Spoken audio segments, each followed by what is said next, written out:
Hello, the Fallen Dragon Knight here again, and today we will be looking at yet another one of these mini arcade machines.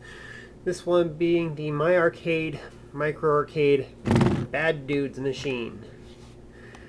And yeah, these things normally cost like 30 bucks, but I managed to find this in the clearance bin as a damaged box good for about 5 bucks, so thought I was getting a good deal, but something about this just did not sit right with me. But first off, let's actually look at the details. As you can see, we have nice little faux coin slots which light up because this is also the on and off switch. We have nice detailed artwork, which is just a sticker. It's not tamper-graphed on. We got the marquee up here. This doesn't light up. More of the cabinet artwork. Data East up here, although this is not accurate. We got the battery compartment here, which uses 4 AA's. We also have a USB-C here, so you can run it off of your USB cords. We have the volume down, volume up, and right in the middle is the headphone jack. And we got the controls, which feel fairly good. Here's start, here's reset, and then we got the joystick here, which as you can see is just screwed into a D-pad, and you can just screw this right out and use it like a regular D-pad. Doesn't feel cheap, it feels about average, like a third-party controller. However, that being said, there is a problem with this machine. As you can see, I have left the screen protection sticker on there, and you can see the nice arcade screen there. Bad Dudes versus Dragon Ninja. So we're just going to peel this off. And I usually keep this on for display, but I'm going to peel it off. And I'm going to show you the major problem. So we're going to turn it on.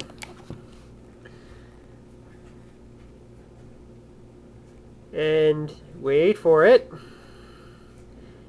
You notice anything problematic here?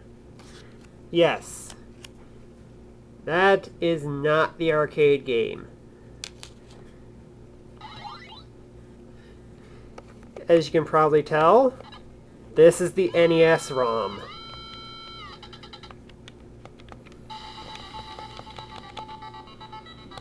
Sounds nice, works well, but it is not a good version of the game from what I've heard. And I've never played the original Bad Dudes arcade machine, but this is definitely the NES port, and it is pretty damn hard. Yeah, you can see you can pause it. Making it very clear this is an NES ROM. And nope, this is not the select button. It literally does just reset the machine. So, yeah, I'm just going to put this back on for display purposes, although it is probably not going to last much longer. As you can see, it's starting to come off in the corner there from repeated peeling off and putting back on. That is my issue with this thing. You can clearly see from the screen protection sticker, and it was also on the box, it showed the arcade version. But when you boot this up, it is the NES port. And the NES port is considered very inferior to the arcade ROM, which in my opinion is a bit of false advertising, if I do say so myself. Seriously. If it's the NES ROM, tell us it's the NES ROM. Don't falsely advertise the arcade version, especially considering how these are a little bit more expensive than some of those other machines out there. Honestly, I've heard there's ways to hack this to become a arcade emulator. There is a version of this that has 4 buttons that has 35 games on it from Data East, but I also think those are also nothing but NES ROMs too. There's also Caveman Ninja, which is also known as Joe and Mac. I think that's also the NES ROMs. There's Galaga, there's Pac-Man. Again, they're advertising the arcade ROM on this, and we're getting the NES ROM.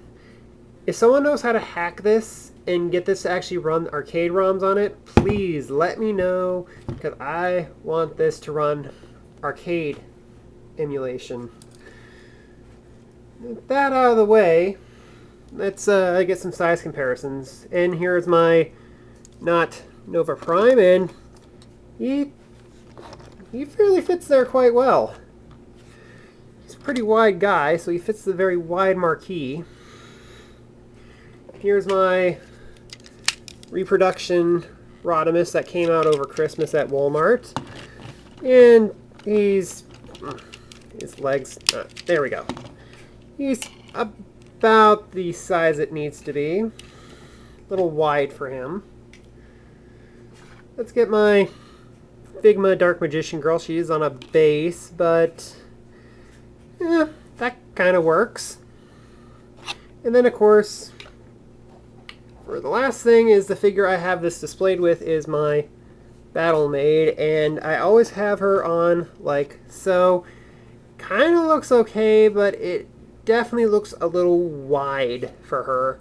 Almost like this is like a 4 or 6 player arcade machine, which I believe this was originally supposed to be a 2-player arcade machine.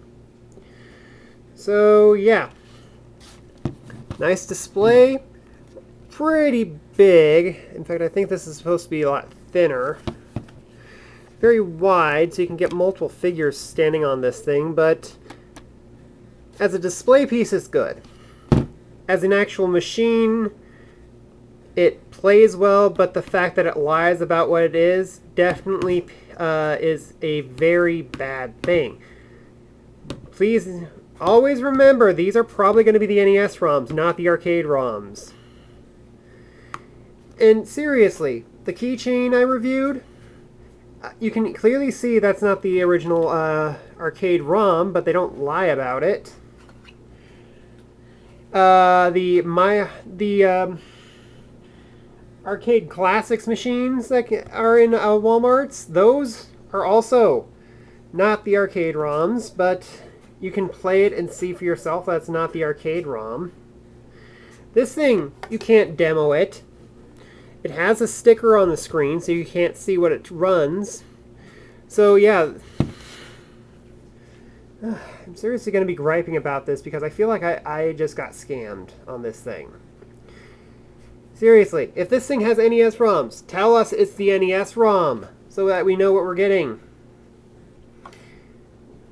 Other than that, if you're planning to get one of these for modification, I say go ahead because it looks nice. The buttons work, the screen works. It only runs on 4 AA's, so it doesn't take up that much power. But if you're going to get this expecting the arcade ROM, you're going to be very disappointed. Of course, I do like the fact that you can get this joystick in and out. Regardless, hopefully I'll have a better machine to review next time. Bye.